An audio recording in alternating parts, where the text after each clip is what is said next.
नमस्कार दोस्तों। आज आपके सामने एक अति महत्वपूर्ण धारा का मैं वर्णन करने जा रहा हूं, जो है सूचना के अधिकार अधिनियम की धारा 7(1)। इसके अंतर्गत यह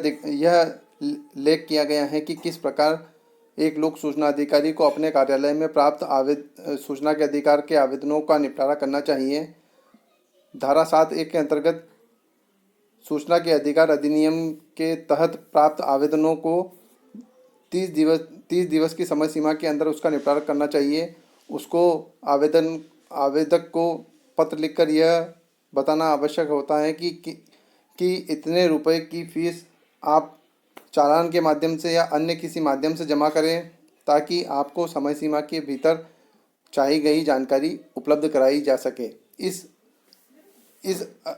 इस आवेदन के निपटारे में लोक सूचना अधिकारी को सूचना के अधिकार अधिनियम की धारा 8 और 9, जिसके अंतर्गत किसी जानकारी को उपलब्ध कराने से वर्जित किया गया है, का भी ध्यान रखना चाहिए। और यह भी ध्यान रखना चाहिए कि कभी किसी व्यक्ति की जीवन या स्वतंत्रता से जुड़ा कोई मुद्दा, अगर कोई व्यक्ति उससे जुड़ा कोई मुद्दा, जीवन या स्वतंत्रता से जुड़ा मुद्दा, कोई इससे संबंधित कोई सूचना मांगता है, तो उसे 48 घंटे के भीतर उपलब्ध कराने के लिए लोक सूचना अधिकारी को तत्पर रहना चाहिए। सूचना के अधिकार अधिनियम की धारा 7 की उपधारा 2 के अंतर्गत sub section 2 of section 7 of RTI act, इसके अंतर्गत यह उल्लेख किया गया है कि यदि कोई लोक सूचना अधिकारी समय सीमा यानी कि 30 दिवस के भीतर कोई सूचना उपलब्ध कराने में नाकामयाब रहा है या वो नहीं करा पाया है सूचना उपलब्ध, तो इसके पश्चात जो सूचना उसे उपलब्ध कराई जाएगी उसका कोई शुल्क लोक सूचना अधिकारी मांगने के लिए एलिजिबल नहीं रहेगा। सूचना के अधिकार अधिनियम की धारा 7(3) यानी कि sub section 3 of the section 7 of RTI act, इसके अंतर्गत यह उल्लेख किया गया है कि जो लोक सूचना अधिकारी हैं वो संबंधित फीस की गणना करके, अधिनियम के अनुसार फीस की गणना करके एक सूचना पत्र आवेदक को प्रेषित करेगा, और इस दौरान यानी कि आवेदन प्रेषित करने के बाद एवं फीस को आवेदक के द्वारा जमा करा दिए जाने की समय सीमा को उस 30 दिवस की समय सीमा से बाहर उसकी गणना नहीं की जाएगी। मतलब 30 दिवस के भीतर वो गिना नहीं जाएगा। 7(3) का ख है, इसके अनुसार फीस की गणना करने के बाद संबंधित लोक सूचना अधिकारी सूचना पत्र जारी करेगा संबंधित आवेदक को, एवं आवेदक द्वारा जो शुल्क है वो जमा कराने के बाद में वो जानकारी प्राप्त कर ली जाएगी। और लोक सूचना अधिकारी को यह भी ध्यान रखना चाहिए कि संबंधित आवेदक को यदि वह सूचना उसके द्वारा जो जानकारी प्राप्त की गई है उससे वह असंतुष्ट हो तो प्रथम अपीलीय अधिकारी का उसके द्वारा अपनी जानकारी उपलब्ध कराते समय पूर्ण विवरण करना चाहिए, और संबंधित समय सीमा जिसके भीतर उसे प्रथम अपील करना चाहिए वह भी उसे बता देना चाहिए आवेदक को। सूचना के अधिकार अधिनियम की धारा 7 का सब सेक्शन 4, इसके अंतर्गत यह उल्लेख किया गया है कि यदि कोई व्यक्ति निशक्तजन है या दिव्यांग है या किसी प्रकार से वह चलने फिरने या अन्य कार्य करने में वह असमर्थ है, तो संबंधित लोक सूचना अधिकारी का यह कर्तव्य होगा कि वह तत्परता से उसकी सहायता करे। जैसा कि अधिनियम में उल्लेख किया गया है कि यदि वह बोलने में असमर्थ है तो वह इशारों से जो बात कहेगा उसको वो रिटर्न में लिखेगा और उसके बाद में उसको सूचना उपलब्ध कराएगा। मतलब कोई भी व्यक्ति या भारतीय नागरिक सूचना प्राप्त करने से वंचित न हो, यह इस अधिनियम का मेन मकसद है, मेन इसका उद्देश्य यही है। सूचना के अधिकार अधिनियम की धारा 7 की उपधारा 5 sub section 5 of section 7 of RTI act, इसके अंतर्गत कोई भी सूचना या तो मुद्रित हो या इलेक्ट्रॉनिक माध्यम में या अन्य किसी माध्यम में उपलब्ध हो तो वह उसे नियमानुसार उस फीस की गणना करके उस आवेदक को वह सूचना उपलब्ध कराएगा। इसी सेक्शन में यह भी उल्लेख किया गया है कि यदि कोई आवेदक गरीबी रेखा से नीचे